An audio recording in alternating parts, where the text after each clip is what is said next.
우리가 주일날 그렇게 지난 주일 가운데 분명히 주님의 좋은 병사로서 우리가 살아갈 수 있기를, 될 수 있기를 바라는 마음을 함께 말씀을 나눴습니다. 그런데 이제 생각을 해볼게요. 수련회 이후 여러분이 기도했던 그 소망들과 기도 제목, 우리의 다짐들이, 그래 사랑해야지, 남편을 사랑하고 아내를 사랑하고 형제를 사랑하고 세상에 나가서 내가 주님의 좋은 군사가 되리라, 조금이라도 마음을 그렇게 해봐야지 가지셨다면, 그 가지신 삶이 다시 돌아오게 되었을 때, 이제 세상을 향해 나가게 되었을 때 어떻게 경험이 되었습니까? 자, 다녀오시고 나서 어떻게 가정을 얼마나 며칠 동안 살아가셨습니까? 세상을 살아가는 가운데 며칠 동안 한번 인내하며 가보셨습니까? 그냥 그저 그렇게 살아가고 그저 그렇게 좋은 게 아니라 어렵고 힘들 때, 사랑할 만하지 못할 때, 화가 날 만할 때 주님의 복음으로, 말씀으로 나는 어떻게 서 있는가 검증되는 시간이었을 것입니다. 과연 여러분은 그 가운데서 안됨을 보며 우리 성령님을 의지합시다 라고 외쳤지만 얼마나 또 성령님을 의지하셨습니까? 그렇습니다. 우리는 이렇게 하나님의 나라가 우리 가정 가운데 이루어지고 내가 있는 모든 곳에서 이루어지기를 소망합니다. 그런데 어떻죠? 결론은 어렵다, 참 어렵더라 입니다. 이뿐만 아니라 세상이 그렇습니다. 참 조그만 우리가 주위를 둘러보면 지금도 여전히 전쟁의 소문이 지속적으로 들리고 있습니다. 정치적 이념의 대립이 끊임없이 있습니다. 세대 간의 갈등, 이제는 우리는 MZ가 세대를 갈라가지고 좀 이상하다라는 것이 아니라, 생각해보니 기존에 저도 있을 때 X세대라고 할 때도 그때도 아무튼 좋은 표현을 갖고 얘기를 나오지는 않았었어요. 여러분, 세대를 가르는 것이 아니라 장년과 청년, 학생, 어린아이에 이르기까지 하나님의 나라는 서로를 이해하고 우리가 이해가 되어서 이해하는 것이 아니라 하나님 안에서 사랑하며 이해하고 품고 나가는 숙제인 줄로 믿으시기를 바랍니다. 그런데 실제로는 그러지 않아요. 이제 더 나아가서는 젠더 갈등도 지속적으로 얘기들이 나오고 있습니다. 그뿐입니까? 범죄의 소식, 불의의 소식, 분열 다툼의 소식들 끊임없이 들리죠. 듣다 보면 어때요? 피곤해요. 좋은 소식만 듣고 싶은데 너무나도 왜 부정적인 뉴스가 더 많을까요? 자극적이니까요. 우리 인간의 본능 가운데 그런 악함이 있다는 겁니다. 그 가운데 그래서 우리는 생각합니다. 하나님, 그런 불의가 없는 세상, 어찌 보면 강자와 약자가 없는 평등한 세상, 갈등과 다툼이 없는 세상, 그게 우리 가정이 되었으면 좋겠고 우리 직장과 학교와 내가 있는 모든 곳이 되었으면 좋겠다 바람은 되죠. 그런데 현실적으로 어떻습니까? 어렵다. 잘 안 된다. 믿음이라고는 우리가 외치지만 실제로는 그것이 정말로 될 수 있을 거라는 가능성이 참 협소하다는 것을 스스로 인정합니다. 그러다 보니 이렇게 얘기하죠. 하나님을 소망하면서 하나님 그날을 기다립니다. 이 말은 무슨 말이에요? 그 나라는 내가 죽고 나서야 경험할 수 있는 것처럼 모두가 그냥 인정하고 있더라 이겁니다. 그런데 여러분, 우리가 오늘 말씀의 제목이 무엇입니까? 하나님 나라를 소망한다면입니다. 여러분, 하나님의 나라가 완성되어질 하나님의 나라가 반드시 있습니다. 그때는 눈물도 없고 슬픔도 없고 더 이상 우리가 이렇게 갈등과 대립 없이 하나님에서 모두가 하나님의 자녀로서 구원받은 자들과 영원한 멸망 가운데 나눠질 자들, 그때가 반드시 옵니다. 그래서 중요한 건 그럼 그때만 바라보겠냐 이겁니다. 여러분, 우리 그리스도인들은 소망을 갖고 살아가되 언젠가 있을 그때만이 아니라 오늘 이 순간 그 믿음을 갖고 와서 살아가는 존재인 줄 믿습니다. 그래서 하나님 나라를 소망한다면 언젠가 있을 것이 아니라 하나님 오늘 그 나라가 경험되어지기를 간절히 바랍니다. 그런데 어떻다고요? 어렵죠. 그러니까 오늘 말씀을 우리가 잘 기억해야 됩니다. 오늘 말씀을 보면요, 지금 이 시대보다 훨씬 이스라엘의 그 주변과 당시 상황은 절망적이었습니다. 그런데 불구하고 이사야 선지자를 통해서 하나님 주신 말씀은 소망의 말씀이었습니다. 그리고 그 소망이 예수님이 이 땅에 오심으로 말미암아 예언이 성취가 되었습니다. 이 말씀은 무슨 말이냐? 우리도 시간의 차등은 있을 수 있지만 우리의 각자의 경험 가운데 소망하는 자에게 하나님께서 반드시 때때로 그 모든 것 가운데 하나님의 소망을 경험케 하실 수 있다는 우리에게 기쁨과 기대가 될 수 있다는 것입니다. 여러분, 주님의 말씀은 절대 하나도 땅에 떨어짐이 없는 줄로 믿으십니까? 그 말씀 붙들고 우리도 너희도 살 수 있으니 소망하라 라는 것을 기억하며 그렇게 하나님 나라를 소망하고 맛보며 살아가는 우리 모두가 될 수 있기를 간절히 축복합니다. 당시 시대는요, 다시 말씀드리면 참 암울함 그 자체였습니다.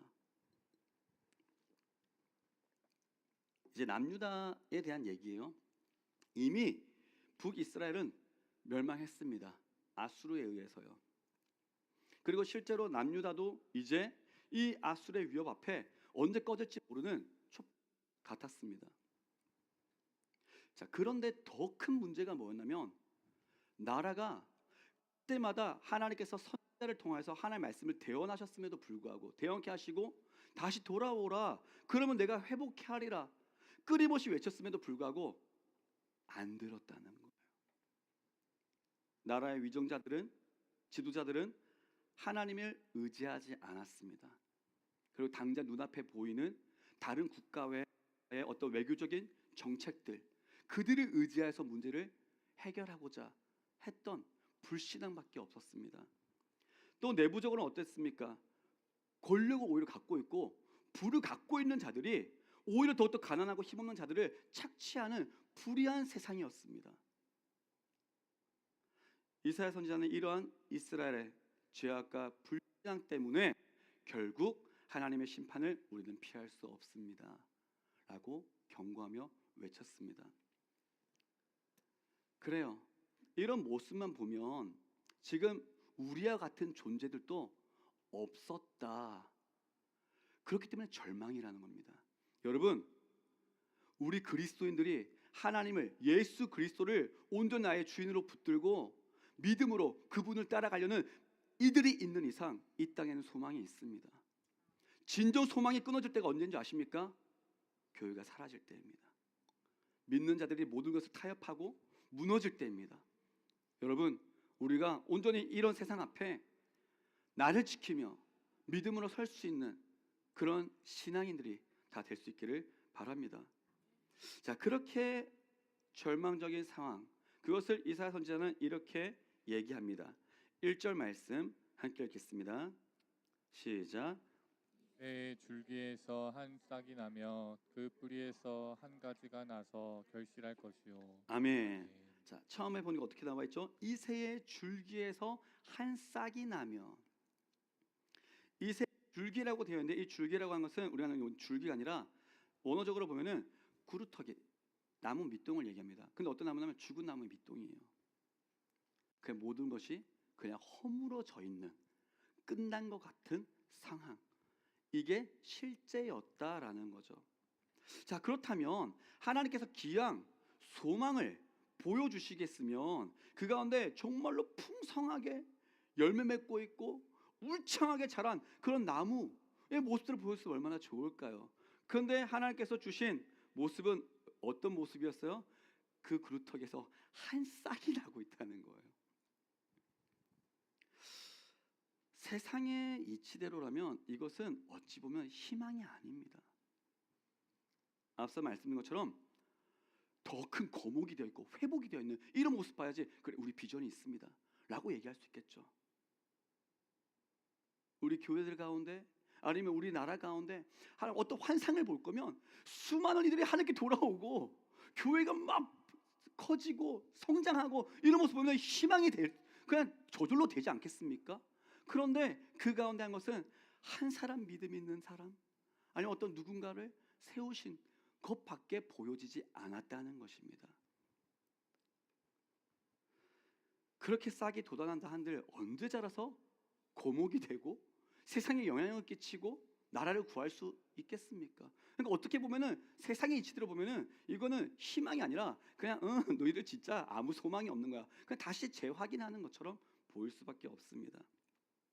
우리의 삶도 그런 것 같습니다. 실패는 없다. 언젠가 또 말씀 가운데 우리가 나눴습니다. 분명히 그렇게 나눴지만 말씀은 내 안에 들어와 생각은 있지만 여전히 경험되어지는 것들을 보고 눈으로 보이는 것들을 바라보고 있으면 소망이 안 됩니다. 어떻습니까? 실패는 없다, 실패는 없다. 믿음으로 계속 하나님께 내 눈을 들어 바라보자라고 외치지만 실제 안 보이는 것이 또 반복되다 보면은 그게 오히려 하나님 언제 됩니까? 그 보였던 소망조차 더 큰 염려와 구덩이로 빠지게 되는 어쩌면 그런 소스가 되기도 한다는 겁니다.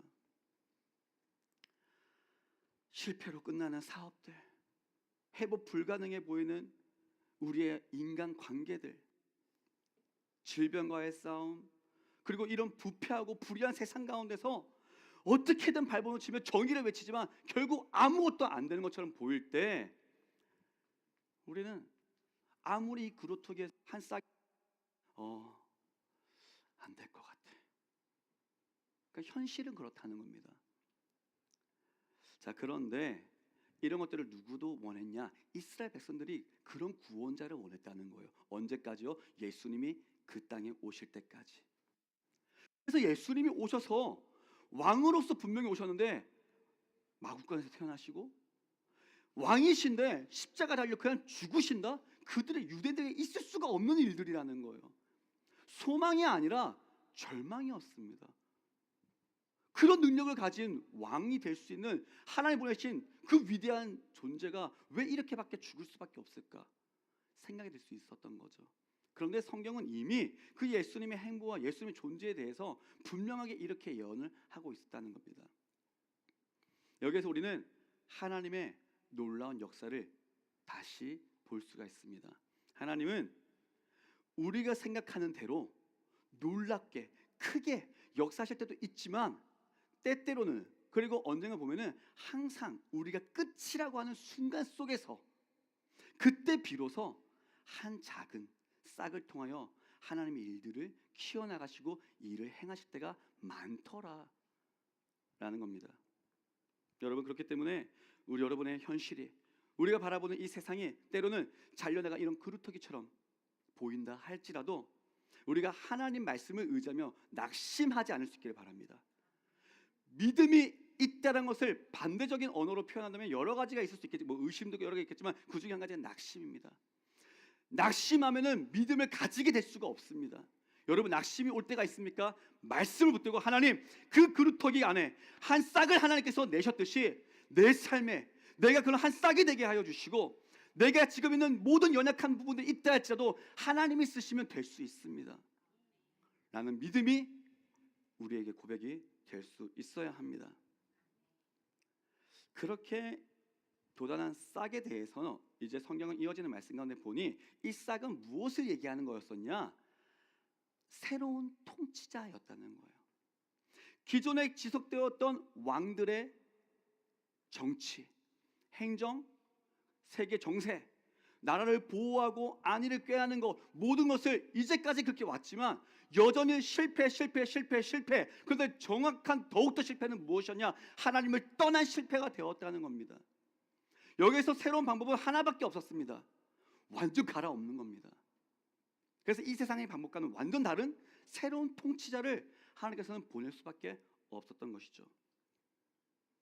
이사야 선지자는 이 새로운 왕의 통치가 세상의 통치와는 근본적으로 다르다라는 차이를 이어지는 말씀 가운데 이렇게 보여줍니다. 2절 3절 말씀 함께 읽습니다. 2절 3절 시작. 그의 위에 여호와의 영 곧 지혜와 총명의 영이요 모략과 재능의 영이요 지식과 여호와를 경외하는 영이 강림하시리니 그가 여호와를 경외함으로 즐거움을 삼을 것이며 그의 눈에 보이는 대로 심판하지 아니하며 그의 귀에 들리는 대로 판단하지 아니하며. 아멘. 어떻게 나와 있죠? 이제까지 왕들은 내 능력으로 하겠다. 우리도 그렇지 않습니까? 내 인생에 내가 왕이 되어 있습니다. 내가 주인이라고 생각을 하죠. 그러니까 내 능력으로 하려고 합니다. 학업도, 사업도, 때로는 교회까지도. 목사인 저조차도 하나님의 은혜와 능력으로 합니다라고 늘 고백은 하고 그렇게 되길 바라지만 언젠가 보면 문득 염려하고 불안해하고 소망을 잃어버리고 있는, 어려움이 있는 저의 모습을 보게 되더라 이거예요. 그게 왜 그렇다고요? 내가 하고 있던 겁니다. 그냥 내가 생각 가운데 내가 안 해야지, 하나님께 맡겨야지, 이게 아니에요. 하나님께 맡긴다, 하나님이 하신다 라고 한다면 그 하나님이 하시는 방법대로 서야 되는데 그러지 못할 때가 있다는 겁니다. 그게 우리 모두의 인생이라는 겁니다. 그런데 이 새로운 통치자는 어떻게 했습니까? 2절을 보니 그의 위에 여호와의 영이 임하시고, 그리고 나서 이어지는 이 성령을 통해서, 하나님의 영이신 성령을 통해서 주시는 성품들, 하나님 주신 능력에 대해서 이렇게 얘기합니다. 지혜와 총명, 모략과 재능, 지식과 여호와를 경외하는 그 안에서 모든 것들을 하나님이 가능케 하신다. 그래서 우리가 이 새로운 통치자가 누구인지 이미 알고 있지 않습니까? 예수 그리스도이십니다. 예수님이 이 땅에 오셔서 예수님이 하나님이십니다. 성자 하나님이세요. 하지만 예수님 스스로가 내가 하겠다 아니라 나의 모든 것은 아버지께 듣고 아버지와 함께 우리 삼위일체 하나님께서 함께 모든 것을 행하며 나가시는, 그래서 내가 아버지께 순종한 것 같이 너희는 나를 보고 배워라 라고 말씀을 우리에게 알려주셨다는 겁니다. 예수님은 이 예언의 성취자이심을 분명히 우리는 알 수 있고 신약성경도 그렇게 증거합니다. 왜냐하면 예수님은 공생애를 시작하시며 이렇게 선포하였습니다. 누가복음 4장 18절 말씀 함께 읽습니다. 주의 성령이 내게 임하셨으니 이는 가난한 자에게 복음을 전하게 하시려고 내게 기름을 부으시고 나를 보내사 포로된 자에게 자유를, 눈먼 자에게 다시 보게 함을 전파하며 눌린 자를 자유롭게 하고. 아멘. 예수님만이 성령으로 충만하여 하나님의 지혜와 능력으로 사역하신 유일한 왕이시다.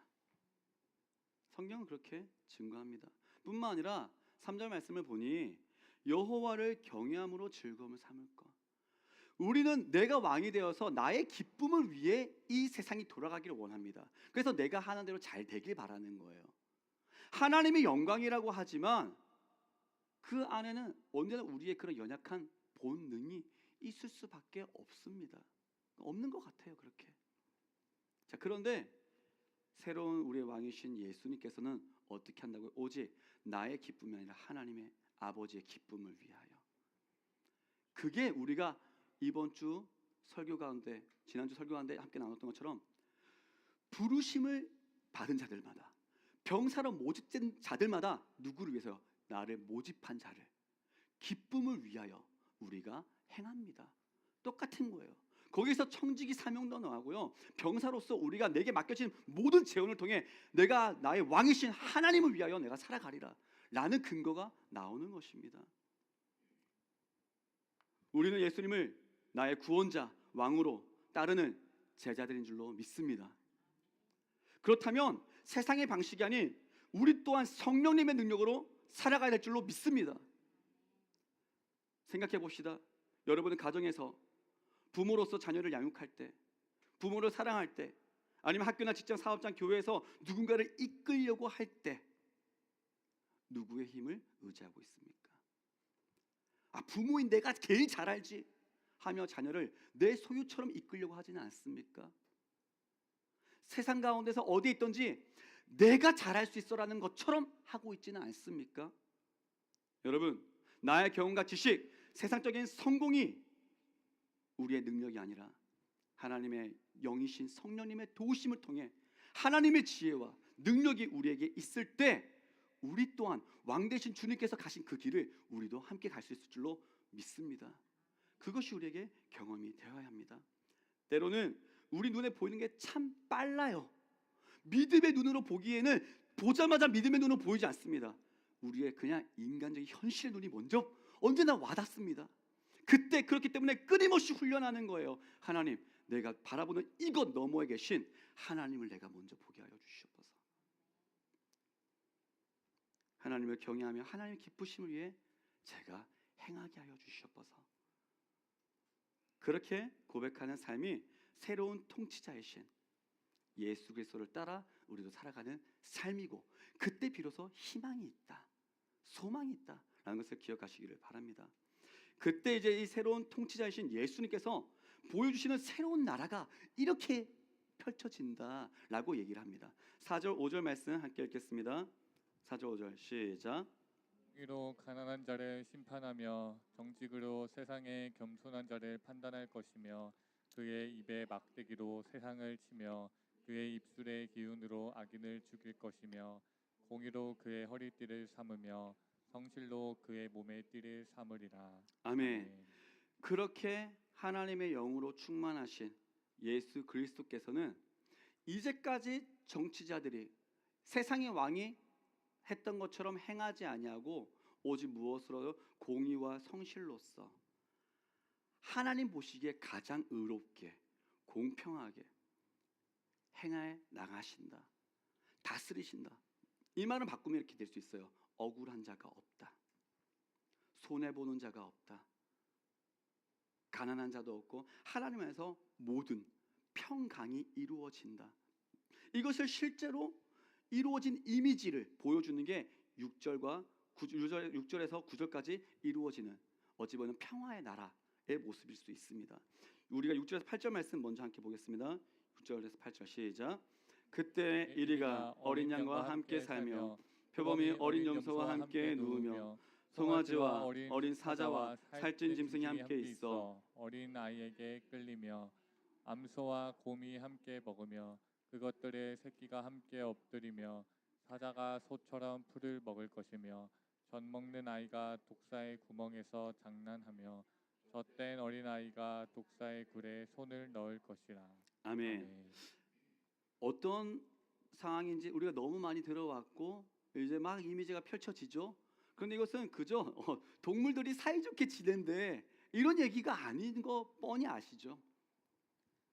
성경에서는 이리, 표범, 사자, 곰, 독사 이런 존재들은 폭력, 억압, 죽음, 파괴를 상징하는 존재들입니다.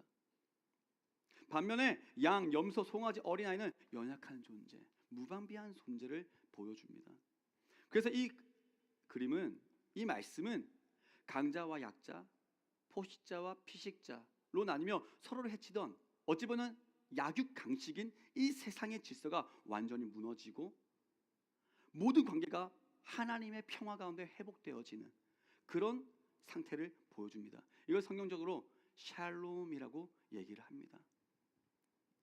자, 그럼 이 놀라운 변화가 어떻게 가능해졌냐? 이거에 대해 이제 근본적인 이유를 이렇게 마지막으로 말합니다.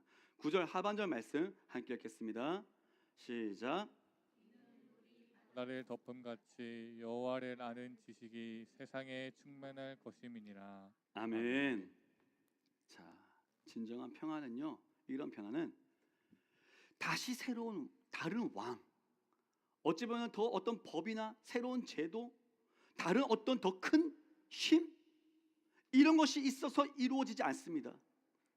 당장에는 억압되어지고 막 바뀌는 것처럼 보여도 다시 또 망가지는 게 세상의 법칙입니다. 이유는 한 가지예요. 하나님이 없기 때문입니다. 진정한 평화를 원하십니까? 하나님 나라를 소망하십니까? 그러면 우리의 왕이신 오직 우리를 유일하게 선하게 인도하시는 예수의 통치가 우리에게 임하게 될 줄로 믿습니다. 그러면 이렇게 하나님을 아는 인격적인 지식, 특별히 여기에서는 여호와를 아는 지식이 세상에 충만할 것입니다. 이렇게 되어질 때 우리가 변화되어질 수 있다라고 얘기를 합니다. 어찌 보면 이리가 양을 해치지 않는 이유는요, 창조주이신 하나님을 이제 알므로써 경험함으로 말미암아 변화되어서 함께 회복이 될 수 있었던 것입니다. 우리는 모두가 다 하나님께 원래 창조되어진 모습을 잃어버렸다라고 성경은 얘기합니다. 그리고 이제는 예수 그리스도로 말미암아 다시 이 관계가 회복되었다, 변화되었다라고 얘기를 하죠. 여러분, 여호와를 아는 지식은 단순히 머리로 아는 것이 끝이 아님을 기억하기를 바랍니다. 이 안다고 하는 것은 인격적인 경험적으로 깊이 관계를 맺게 된 그로 인해 안다라고 할 수 있는 것입니다. 여러분, 우리가 이 믿음의 생활을 걷는 가운데 하나님과 그냥 성경의 말씀만 알고 지난주 좋은 말씀 들었지, 이번 주도 좋은 말씀 들었지, 끝이 아니라 그 말씀 가운데 하나님과 깊은 교제를 이루어 나갈 수 있기를 바랍니다. 이 길을 누가 열어주셨습니까? 예수 그리스도께서 열어주셨습니다.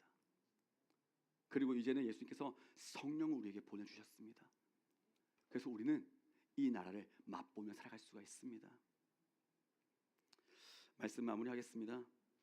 우리가 살아가는 이 땅에서요, 완벽한 평화의 이런 나라, 이런 환경은 절대 우리 어떤 인간의 힘으로도 이루어 나갈 수 없습니다. 우리의 믿음은요, 거기서 출발하는 거예요. 우리는 할 수 없다, 안 된다.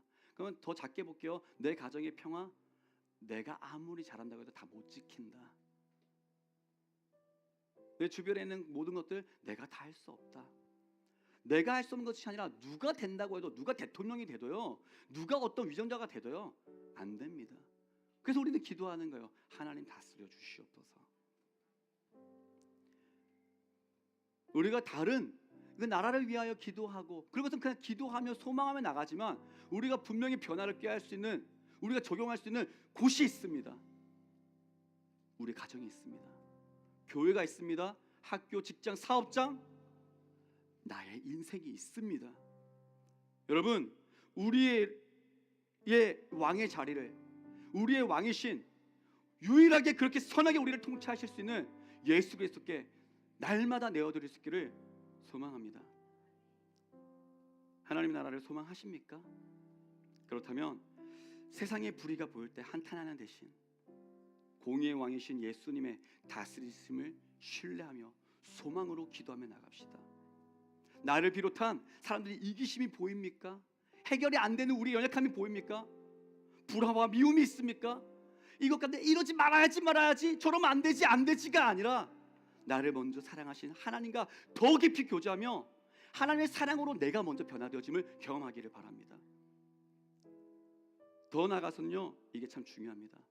우리의 가정, 앞서 말한 교회, 사회에서 세상과 다른 이 하나님의 나라의 작은 모델이라도 우리가 만들어 나갈 책임이 있다는 겁니다. 하나님 나라를 소망한다는 것은 그저 내 인생 가운데 이루어지게 해주세요 뿐만 아니라 그 나라를 소망한다면 그 나라가 이루어져도 너도 행해 나가라, 이루어 나가라, 그 명령을 우리는 받은 존재들입니다.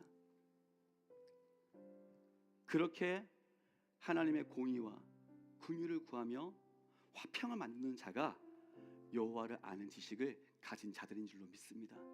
우리가 이 복음을 더욱더 전합시다. 그래서 내 힘으로 할 수 없습니다. 하나님이 이루어 주십니다. 결국 복음을 전한다는 것은 그들을 영원한 생명의 길로만 인도하는 것이 아니라 이 땅에서도 하나님의 기쁨으로 충만하게 함께 살아갑시다 라고 전하는 길입니다. 그런 회복의 길, 그런 하나님 나라를 소망하며 이 땅 가운데 살아가는 우리가 되기를 소망합니다.